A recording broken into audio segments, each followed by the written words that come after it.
Le comte de Monte-Cristo par Alexandre Dumas. Chapitre 92. Le suicide. Cependant, Monte Cristo lui aussi était rentré en ville avec Emmanuel et Maximilien. Le retour fut gai.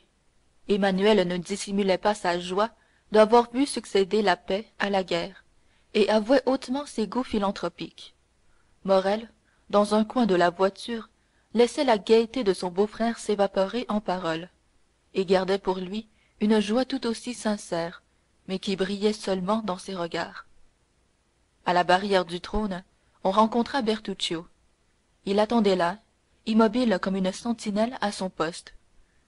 Monte Cristo passa la tête par la portière, échangea avec lui quelques paroles à voix basse, et l'intendant disparut. Monsieur le comte, dit Emmanuel, en arrivant à la hauteur de la place royale, faites-moi jeter, je vous prie, à ma porte, afin que ma femme ne puisse avoir un seul moment d'inquiétude, ni pour vous, ni pour moi. S'il n'était ridicule d'aller faire montre de son triomphe, dit Morrel, j'inviterais monsieur le comte à entrer chez nous. Mais monsieur le comte aussi a sans doute des cœurs tremblants à rassurer. Nous voici arrivés, Emmanuel. Saluons notre ami et laissons-le continuer son chemin. Un moment, dit Monte Cristo. Ne me privez pas ainsi d'un seul coup de mes deux compagnons. Rentrez auprès de votre charmante femme, à laquelle je vous charge de présenter tous mes compliments, et accompagnez-moi jusqu'aux Champs-Élysées, Morrel. À merveille, dit Maximilien, d'autant plus que j'ai affaire dans votre quartier, comte. T'attendra-t-on pour déjeuner demanda Emmanuel. Non, dit le jeune homme. La portière se referma. La voiture continua sa route. Voyez comme je vous ai porté bonheur, dit Morrel, lorsqu'il fut seul avec le comte. N'y avez-vous pas pensé? Si fait, dit Monte Cristo. Voilà pourquoi je voudrais toujours vous tenir près de moi. C'est miraculeux, continua Morrel, répondant à sa propre pensée. Quoi donc? dit Monte Cristo. Ce qui vient de se passer. Oui, répondit le comte avec un sourire. Vous avez dit le mot, Morrel. C'est miraculeux. Car enfin, reprit Morrel, Albert est brave. Très brave, dit Monte Cristo. Je l'ai vu dormir le poignard suspendu sur sa tête. Et moi, je sais qu'il s'est battu 2 fois, et très bien battu, dit Morrel. Conciliez donc cela avec la conduite de ce matin. Votre influence toujours, reprit en souriant Monte Cristo. C'est heureux pour Albert qu'il ne soit point soldat, dit Morrel. Pourquoi cela? Des excuses sur le terrain, fit le jeune capitaine en secouant la tête. Allons, dit le comte avec douceur, n'allez-vous point tomber dans les préjugés des hommes ordinaires, Morrel? Ne conviendrez-vous pas que puisqu'Albert est brave, il ne peut être lâche, qu'il faut qu'il ait eu quelque raison d'agir comme il l'a fait ce matin, et que partant, sa conduite est plutôt héroïque qu'autre chose? Sans doute, répondit Morrel. Mais je dirais comme l'Espagnol. Il a été moins brave aujourd'hui qu'hier. Vous déjeunez avec moi, n'est-ce pas, Morrel? dit le comte, pour couper court à la conversation. Non pas, je vous quitte à 10 heures. Votre rendez-vous était donc pour déjeuner? Morrel sourit et secoua la tête. Mais enfin, faut-il toujours que vous déjeuniez quelque part? Cependant, si je n'ai pas faim, dit le jeune homme. Oh, fit le comte, je ne connais que 2 sentiments qui coupent ainsi l'appétit. La douleur, et comme heureusement je vous vois très gai, ce n'est point cela, et l'amour.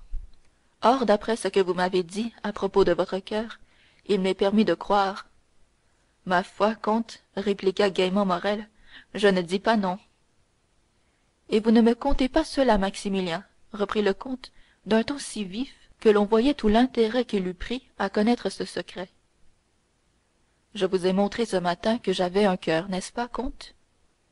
Pour toute réponse, Monte Cristo tendit la main au jeune homme. Eh bien, continua celui-ci, depuis que ce cœur n'est plus avec vous au bois de Vincennes, il est autre part où je vais le retrouver. Allez, dit lentement le comte, allez, cher ami, mais par grâce, si vous éprouviez quelque obstacle, rappelez-vous que j'ai quelque pouvoir en ce monde, que je suis heureux d'employer ce pouvoir au profit des gens que j'aime, et que je vous aime, vous, Morrel. Bien, dit le jeune homme, Je m'en souviendrai comme les enfants égoïstes se souviennent de leurs parents quand ils ont besoin d'eux. Quand j'aurai besoin de vous, et peut-être ce moment viendra-t-il, je m'adresserai à vous, comte. Bien, je retiens votre parole. Adieu donc. Au revoir. On était arrivé à la porte de la maison des Champs-Élysées. Monte Cristo ouvrit la portière. Morrel sauta sur le pavé. Bertuccio attendait sur le perron. Morrel disparut par l'avenue de Marigny et Monte Cristo marcha vivement au-devant de Bertuccio. Eh bien demanda-t-il. Eh bien, répondit l'intendant, elle va quitter sa maison. Et son fils? Florentin, son valet de chambre, pense qu'il va en faire autant. Venez. Monte Cristo emmena Bertuccio dans son cabinet, écrivit la lettre que nous avons vue, et la remit à l'intendant. Allez, dit-il, et faites diligence. À propos, faites prévenir Haydée que je suis rentré. Me voilà, dit la jeune fille, qui au bruit de la voiture était déjà descendue, et dont le visage rayonnait de joie en revoyant le comte sain et sauf. Bertuccio sortit. Tous les transports d'une fille revoyant un père chéri, tous les délires d'une maîtresse revoyant un amant adoré, Haydée les éprouva pendant les premiers instants de ce retour attendu par elle avec tant d'impatience. Certes, pour être moins expansive, la joie de Monte Cristo n'était pas moins grande. La joie pour les cœurs qui ont longtemps souffert est pareille à la rosée pour les terres desséchées par le soleil. Cœur et terre absorbent cette pluie bienfaisante qui tombe sur eux, et rien n'apparaît au dehors. Depuis quelques jours, Monte Cristo comprenait une chose que depuis longtemps il n'osait plus croire, c'est qu'il y avait deux Mercédès au monde, c'est qu'il pouvait encore être heureux. Son œil ardent de bonheur se plongeait avidement dans les regards humides d'Haydée, quand tout à coup la porte s'ouvrit. Le comte fronça le sourcil. Monsieur de Morcerf, dit Baptistin, comme si ce mot seul renfermait son excuse. En effet, le visage du comte s'éclaira. Lequel demanda-t-il, le vicomte ou le comte? Le comte. Mon Dieu, s'écria Haydée, n'est-ce donc point fini encore? Je ne sais si c'est fini, mon enfant bien-aimé, dit Monte Cristo en prenant les mains de la jeune fille, mais ce que je sais, c'est que tu n'as rien à craindre. Oh, c'est cependant le misérable! Cet homme ne peut rien sur moi, Haydée, dit Monte Cristo. C'est quand j'avais affaire à son fils qu'il fallait craindre. Aussi, ce que j'ai souffert, dit la jeune fille, tu ne le sauras jamais, monseigneur. Monte Cristo sourit. Par la tombe de mon père, dit Monte Cristo, en étendant la main sur la tête de la jeune fille, je te jure que s'il arrive malheur, ce ne sera point à moi. Je te crois, monseigneur. Comme si Dieu me parlait, dit la jeune fille en présentant son front au comte. Monte Cristo déposa sur ce front si pur et si beau un baiser qui fit battre à la fois deux cœurs, l'un avec violence, l'autre sourdement. Oh mon Dieu, murmura le comte, permettriez-vous donc que je puisse aimer encore? Faites entrer monsieur le comte de Morcerf au salon, dit-il à Baptistin, tout en conduisant la belle grecque vers un escalier dérobé. Un mot d'explication sur cette visite, attendue peut-être de Monte Cristo, mais inattendue sans doute pour nos lecteurs. Tandis que Mercédès, comme nous l'avons dit, faisait chez elle l'espèce d'inventaire qu'Albert avait fait chez lui, tandis qu'elle classait ses bijoux, fermait ses tiroirs, réunissait ses clefs, afin de laisser toutes choses dans un ordre parfait, elle ne s'était pas aperçue qu'une tête pâle et sinistre était venue apparaître au vitrage d'une porte qui laissait entrer le jour dans le corridor. De là, non seulement on pouvait voir, mais on pouvait entendre. Celui qui regardait ainsi, selon toute probabilité, sans être vu ni entendu, vit donc et entendit donc tout ce qui se passait chez Madame de Morcerf. De cette porte vitrée, l'homme au visage pâle se transporta dans la chambre à coucher du comte de Morcerf, et arrivé là, souleva d'une main contractée le rideau d'une fenêtre donnant sur la cour. Il resta là 10 minutes, ainsi immobile, muet, écoutant les battements de son propre coeur. Pour lui, c'était bien long, 10 minutes. Ce fut alors qu'Albert, revenant de son rendez-vous, aperçut son père, qui guettait son retour derrière un rideau, et détourna la tête. L'œil du comte se dilata. Il savait que l'insulte d'Albert à Monte Cristo avait été terrible, qu'une pareille insulte, dans tous les pays du monde, entraînait un duel à mort. Or, Albert rentrait sain et sauf. Donc le comte était vengé. Un éclair de joie indicible illumina ce visage lugubre, comme fait un dernier rayon de soleil avant de se perdre dans les nuages qui semblent moins sa couche que son tombeau. Mais nous l'avons dit, il attendit en vain que le jeune homme montât à son appartement pour lui rendre compte de son triomphe. Que son fils, avant de combattre, n'ait pas voulu voir le père dont il allait venger l'honneur, cela se comprend. Mais l'honneur du père vengé, pourquoi ce fils ne venait-il point se jeter dans ses bras? Ce fut alors que le comte, ne pouvant voir Albert, envoya chercher son domestique. On sait qu'Albert l'avait autorisé à ne rien cacher au comte.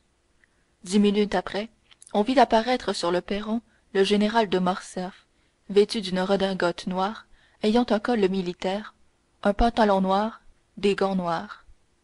Il avait donné, à ce qu'il paraît, des ordres antérieurs, car à peine eut-il touché le dernier degré du perron que sa voiture tout attelée sortit de la remise et vint s'arrêter devant lui.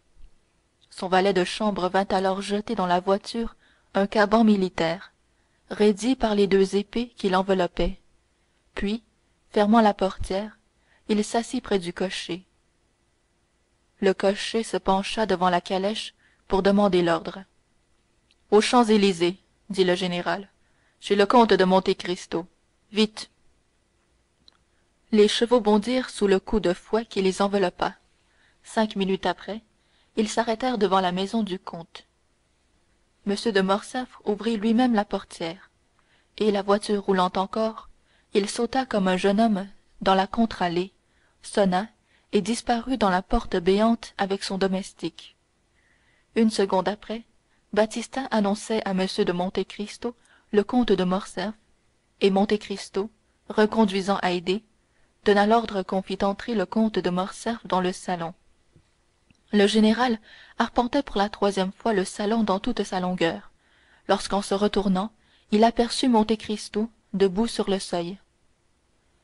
Et c'est monsieur de Morcerf, dit tranquillement Monte Cristo. Je croyais avoir mal entendu. Oui, c'est moi-même, dit le comte, avec une effroyable contraction des lèvres qui l'empêchait d'articuler nettement. Il ne me reste donc qu'à savoir maintenant, dit Monte Cristo, la cause qui me procure le plaisir de voir monsieur le comte de Morcerf de si bonne heure. Vous avez eu ce matin une rencontre avec mon fils, monsieur, dit le général. Vous savez cela, répondit le comte. Et je sais aussi que mon fils avait de bonnes raisons pour désirer se battre contre vous et faire tout ce qu'il pourrait pour vous tuer. En effet, monsieur, il en avait de fort bonnes. Mais vous voyez que, malgré ces raisons-là, il ne m'a pas tué, et même qu'il ne s'est pas battu.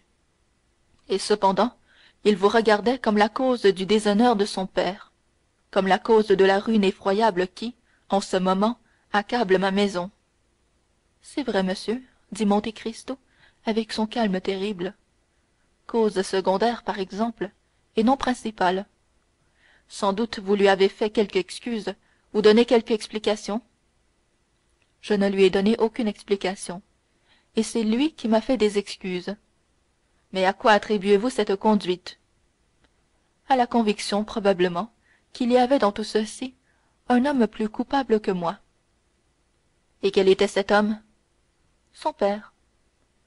Soit, dit le comte en pâlissant, mais vous savez que le coupable n'aime pas à s'entendre convaincre de culpabilité. Je sais.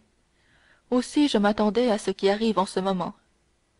Vous vous attendiez à ce que mon fils fût un lâche, s'écria le comte. Monsieur Albert de Morcerf n'est point un lâche, dit Monte Cristo. Un homme qui tient à la main une épée, un homme qui, à la portée de cette épée, tient un ennemi mortel, Cet homme, s'il ne se bat pas, est un lâche. Que n'est-il ici pour que je le lui dise? Monsieur, reprit froidement Monte Cristo, je ne présume pas que vous soyez venu me trouver pour me conter vos petites affaires de famille. Allez dire cela à monsieur Albert. Peut-être saura-t-il que vous répondre. Oh non, non, répliqua le général, avec un sourire aussitôt disparu qu'éclos. Non, vous avez raison. Je ne suis pas venu pour cela. Je suis venu pour vous dire que, moi aussi, je vous regarde comme mon ennemi. Je suis venu pour vous dire que je vous hais d'instinct, qu'il me semble que je vous ai toujours connu, toujours haï, et qu'enfin, puisque les jeunes gens de ce siècle ne se battent plus, c'est à nous de nous battre. Est-ce votre avis, monsieur? Parfaitement. Aussi, quand je vous ai dit que j'avais prévu ce qui m'arriverait, c'est de l'honneur de votre visite que je voulais parler. Tant mieux. Vos préparatifs sont faits alors? Ils le sont toujours, monsieur. Vous savez que nous nous battrons jusqu'à la mort de l'un de nous deux, dit le général, les dents serrées par la rage. Jusqu'à la mort de l'un de nous deux, répéta le comte de Monte Cristo en faisant un léger mouvement de tête de haut en bas. Partons alors, nous n'avons pas besoin de témoins. En effet, dit Monte Cristo. C'est inutile, nous nous connaissons si bien. Au contraire, dit le comte, c'est que nous ne nous connaissons pas. Bah, dit Monte Cristo, avec le même flegme désespérant. Voyons un peu. N'êtes-vous pas le soldat Fernand qui a déserté la veille de la bataille de Waterloo? N'êtes-vous pas le lieutenant Fernand qui a servi de guide et d'espion à l'armée française en Espagne? N'êtes-vous pas le colonel Fernand qui a trahi, vendu, assassiné son bienfaiteur Ali? Et tous ces Fernands-là réunis n'ont-ils pas fait le lieutenant général comte de Morcerf, pair de France? Oh, s'écria le général, frappé par ces paroles comme par un fer rouge. Oh, misérable, qui me reproche ma honte au moment peut-être où tu vas me tuer. Non, je n'ai point dit que je t'étais inconnu.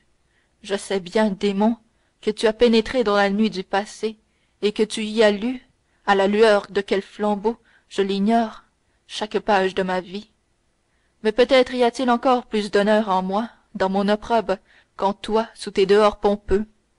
Non, non, je te suis connu, je le sais, mais c'est toi que je ne connais pas.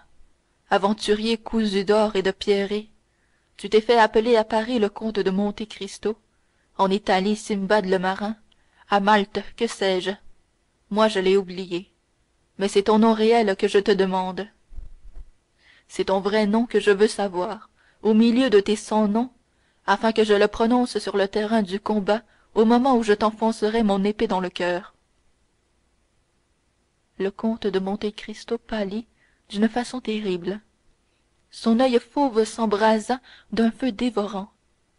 Il fit un bond vers le cabinet, attenant à sa chambre, et en moins d'une seconde, arrachant sa cravate, sa redingote et son gilet, il endossa une petite veste de marin et se coiffa d'un chapeau de matelot sous lequel se déroulèrent ses longs cheveux noirs. Il revint ainsi, effrayant, implacable, marchant les bras croisés au-devant du général qui n'avait rien compris à sa disparition, qui l'attendait, et qui, sentant ses dents claquer et ses jambes se dérober sous lui, recula d'un pas et ne s'arrêta qu'en trouvant sur une table un point d'appui pour sa main crispée. Fernand, lui cria-t-il, de mes 100 noms, je n'aurais besoin de t'en dire qu'un seul pour te foudroyer. Mais ce nom, tu le devines, n'est-ce pas? Ou plutôt tu te le rappelles? Car malgré tous mes chagrins, toutes mes tortures, je te montre aujourd'hui un visage que le bonheur de la vengeance rajeunit, un visage que tu dois avoir vu bien souvent dans tes rêves depuis ton mariage, avec Mercédès, ma fiancée. Le général, la tête renversée en arrière, les mains étendues, le regard fixe, dévora en silence ce terrible spectacle. Puis, allant chercher la muraille comme point d'appui, il s'y glissa lentement jusqu'à la porte par laquelle il sortit à reculons, en laissant échapper ce seul cri lugubre, lamentable, déchirant. Edmond Dantès. Puis, avec des soupirs qui n'avaient rien d'humain, il se traîna jusqu'au péristyle de la maison, traversa la cour en homme ivre et tomba dans les bras de son valet de chambre en murmurant seulement d'une voix inintelligible: à l'hôtel, à l'hôtel. En chemin, l'air frais et la honte que lui causait l'attention de ces gens le remirent en état d'assembler ses idées. Mais le trajet fut court, et, à mesure qu'il se rapprochait de chez lui, le comte sentait se renouveler toutes les douleurs. À quelques pas de la maison, le comte fit arrêter et descendit.